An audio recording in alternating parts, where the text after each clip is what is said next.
What is up, National Wrestling Shooters members and viewers? This is your owner, chairman, founding father, and creator, Scott Casey here. Today, I am going to give you my AEW All Elite Wrestling Double or Nothing pay-per-view review.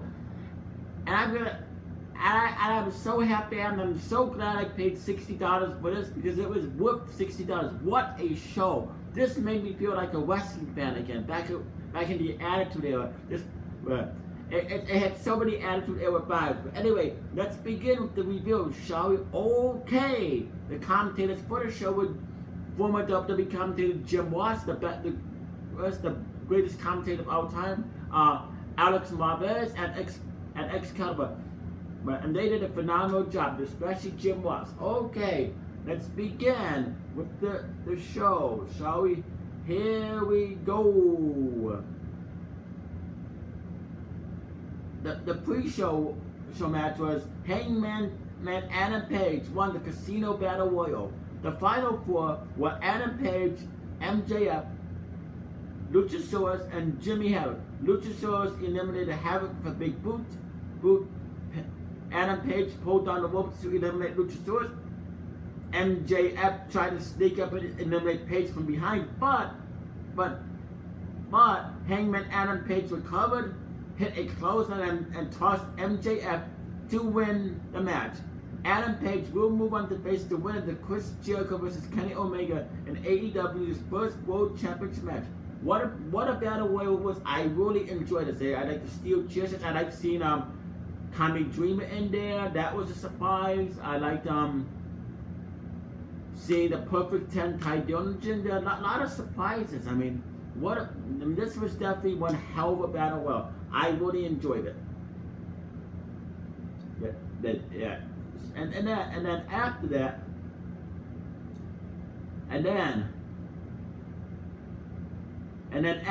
was there was a backstage segment where Alicia A talks with Kylie Ray about tonight's show. Ray is super excited about tonight's match and talks about how cool tonight is. She ends up getting quieted by the librarian Peter Avalon, and he then gets a shh by Leva Bates. They end up in a sush-off as Ray just smiles and watches on the background. I thought this was pretty interesting. I thought this was pretty cool that they did that. And I enjoyed that.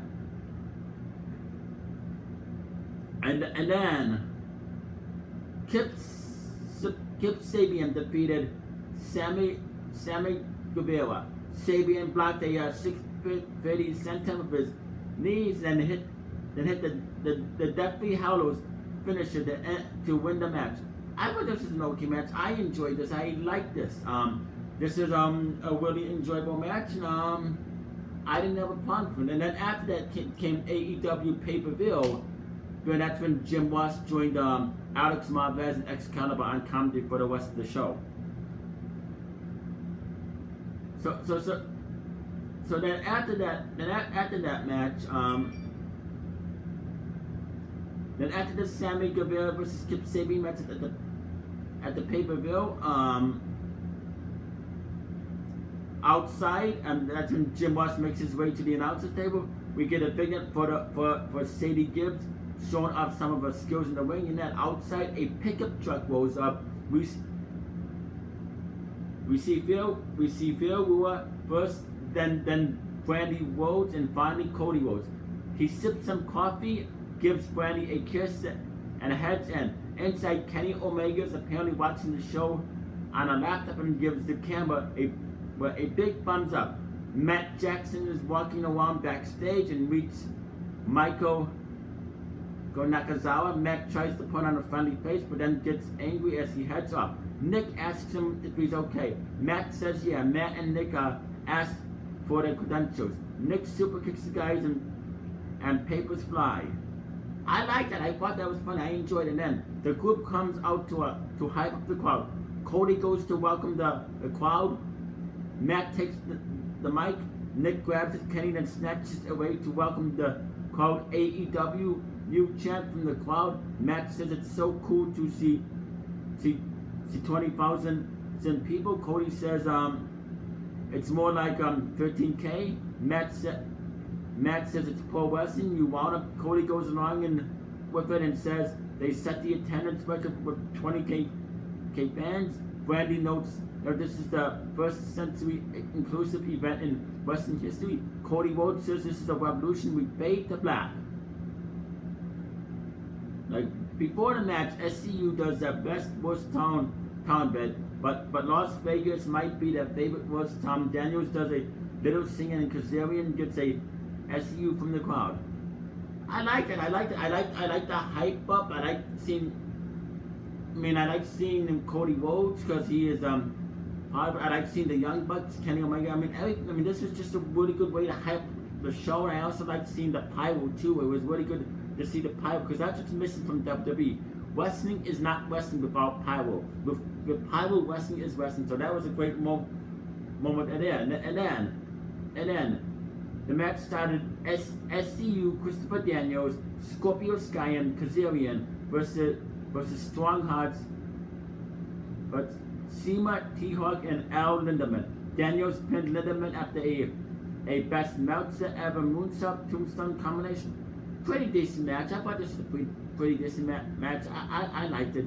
And then Brett Baker defeaed Nyla Rose, Cody Ray, and Awesome Kong. Brandy Rhodes added Kong before the match, saying she wanted the match to be awesome. That was a nice surprise. Really good seeing Awesome Kong, former wrestler in TNA Impact Wrestling, and she was formerly known as Karma in WWE, and WWE totally misused it. So it's great to see Awesome Kong, and congratulations to Britt Baxter for defeating Nyla Rose, Cody Ray, and Awesome Kong. Even though I want Awesome Kong to win, but it was a really good match. I enjoyed it. These women put on one hell of a show, so I was very impressed with what I saw. And then the best friends, Trent and Chucky T, defeated Jack Evans and Angelico. After the match, the Super Smash Bros appeared and attacked both teams. I like this. Really good tag team match. Very enjoyable. I mean, it did not disappoint. I was really happy with what I've seen. And then, All Out, a sequel to All In, was announced in Chicago for Saturday, August 31st, and I'm definitely going to be watching that and reviewing that, possibly doing live reactions.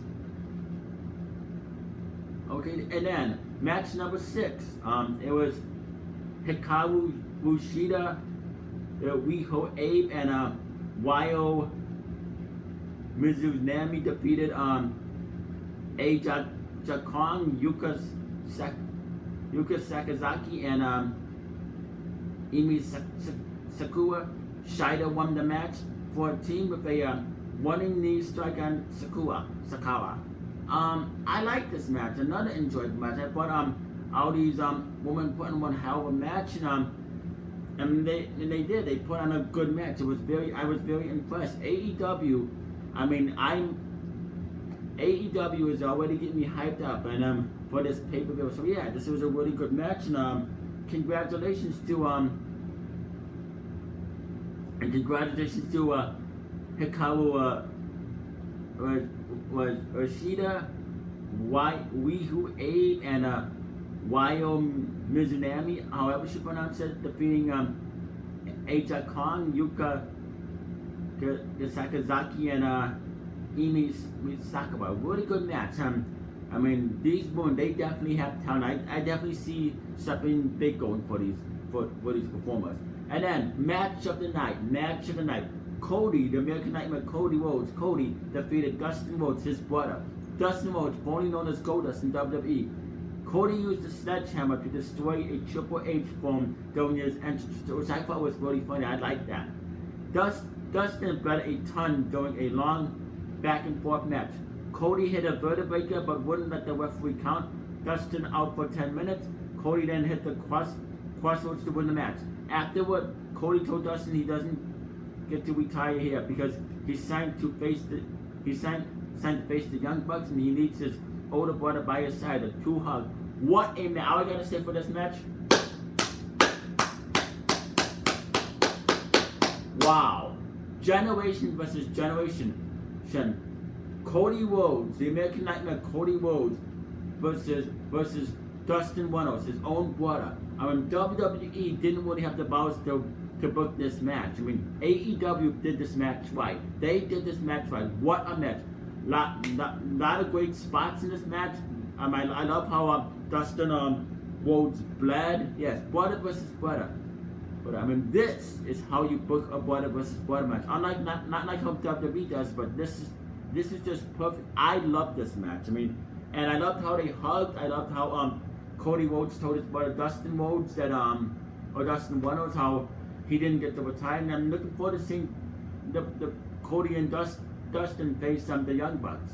That's gonna be amazing. So we're looking forward to seeing how they go. But yes, this is definitely a great match. I highly recommend it because it did not disappoint. And then Bret Hart showed up to unveil the AEW World Championship, but was interrupted by MJF. Jungle Boy, Jimmy Havoc, and Adam Page beat up MJF and tossed him into the crowd, allowing Bret to show up the belt. This is a great moment. Bret the Hitman Hart. I like Bret the Hitman Hart. He's formerly in WWE and WCW. I mean, Bret the Hitman Hart. It was nice that they had Bret the Hitman Hart unveil the AEW Championship. I mean, to me that makes sense. And MJF, he is one hell of a heel in AEW. He kind of reminds me of The Miz, but in a better way. I like MJF. He's the type of heel, unscripted, that knows how to piss the fans off. He definitely, there was definitely asshole chants at him, and I like it. That asshole chants that the fans used to chant in WWE back in the Attitude Era. Yeah, so yeah, this was a good moment.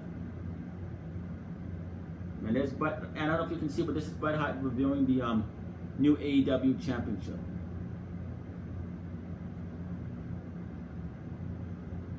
Yeah, I like how they had Bret Hart. And then the Young Bucks, Matt and Nick Jackson, defeated the Lucha Brothers, Pentagon Jr. and Wade Phoenix.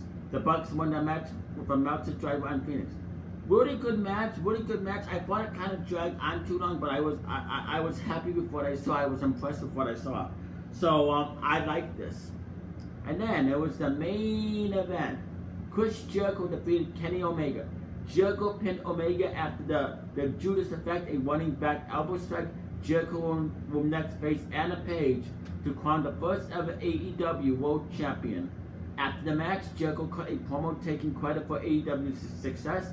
John Moxley, formerly known as Dean Ambrose in WWE, the former Dean Ambrose, hit the ring and attacked Jericho and the referee.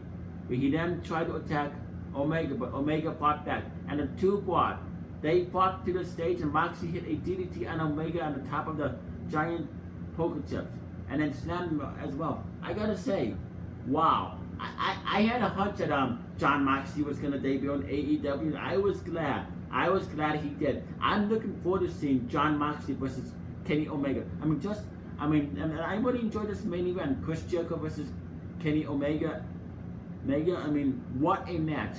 Was this better as that first match? I don't know. I still like that match in New Japan Pro Wrestling better, but this match definitely had great moments, and especially so yes, I really was impressed with the matches. I would give AEW New Double Up and pay-per-view 5 stars, 2 thumbs up, way up, an 8 triple plus, and a 10 out of 10. WWE, take some lessons.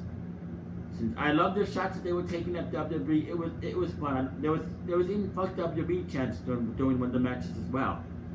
But yeah, AEW, I am looking forward to Tuesday Night Dynamite on TNT, Channel Network Television, former home of WCW Monday Night Show. And I'm looking forward to seeing John Moxley versus Kenny Omega. Can you imagine the microphone work between those guys? Just imagine, finally, John Moxley, formerly known as Dean Ambrose, can be himself. No shitty gimmicks like he did in WWE. He's going, in my opinion, he is going to be booked the way he wants to be booked, but cutting his own promos, speaking from his heart, and as well as Kenny Omega. I don't blame Kenny Omega for not going to WWE because he made the right move going to AEW. Yeah, John Moxley, check out his work in CZW. You will be impressed. This guy is badass. And I'm looking forward to seeing all these hardcore badass matches. So, but yeah. Anyway, like I said again, I would rate this pay-per-view 5 stars, 2 thumbs up, way up, an 8 plus, and a 10 out of 10. Comment down below in the comments section. Tell me what you thought of nothing pay-per-view. And What are you looking forward to the most? What was your match tonight? What did you think of John Moxley coming on? And what did you think of Jim Ross on commentary, doing commentary with Alex Marvez and Excalibur? Jim Ross is the type of commentator that can make a boring match into a great match just by him telling a story. I mean, the commentators, they were unscripted. They were telling a story. That's what's missing in wrestling. Anyway, thank you for watching. You stay classy, live long and prosper, and peace out. And I must have bid you adieu, good night and goodbye, and bang. And in the words of Captain Check, bang bang. Oh, I can't wait to. I just wish October would get over here because I can't here soon because I can't wait to review AEW Tuesday Night Dynamite on TNT. Peace out, everybody. Live long and prosper.